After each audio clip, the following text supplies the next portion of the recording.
మీ business విస్తరించాలనుకుంటున్నారా? మార్చి 16-17 హైటెక్స్ లో franchise India biggest ఫ్రో expo. AP రాజకీయాలు heat పుట్టిస్తున్నాయి. ఎన్నికలకు ప్రధాన పార్టీలన్నీ సిద్ధమయ్యాయి. ఒక పక్క ఎన్నికల నోటిఫికేషన్ విడుదలవుతున్న వేళ సీఎం జగన్ వైసీపీ అభ్యర్థుల తుది జాబితాను ప్రకటించేందుకు రెడీ అయ్యారు. కాసేపట్లోనే వైసీపీ లిస్టు ప్రకటించనున్నారు. ఇడుపులపాయలో వైఎస్ఆర్ ఘాట్ వద్ద ఏపీలో మొత్తం 175 అసెంబ్లీ, 25 పార్లమెంట్ స్థానాలకు ఏకకాలంలో జాబితాను ప్రకటించే అవకాశం ఉంది. దీంతో ఆశావాహుల్లో కొంత అలజడి నెలకొంది. ఇప్పటికే 12 జాబితాలను ప్రకటించిన వైసీపీ మొత్తం 70 అసెంబ్లీ, 20 పార్లమెంట్ స్థానాల్లో ఇన్ఛార్జ్లను మార్పులు చేర్పులు చేశారు. మిగిలిన అసెంబ్లీ, పార్లమెంట్ స్థానాల్లో కొద్దిపాటి మార్పులు చేర్పులు చేసి ఏక జాబితాను విడుదల చేయనున్నారు. ఇన్ఛార్జ్లను మార్చిన పలు నియోజకవర్గాల్లో అసంతృప్తులు నెలకొన్నాయి. మరోవైపు ఇటీవల వైసీపీలోకి పెద్ద ఎత్తున చేరికలు కొనసాగాయి. టీడీపీ, జనసేన నుంచి ముఖ్య నేతలు హాజరయ్యారు.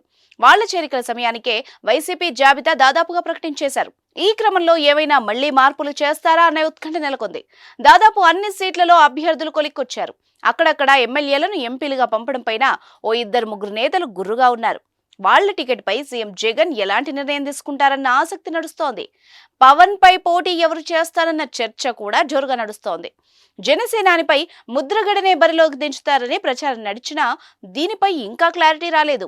ఎలాంటి హామీ లేకుండానే వైసీపీలో చేరినట్టు ముద్రగడ చెప్పడం కూడా కొత్త అనుమానాలకు తావిస్తోంది. కాసేపట్లో దీనిపై క్లారిటీ రానుంది.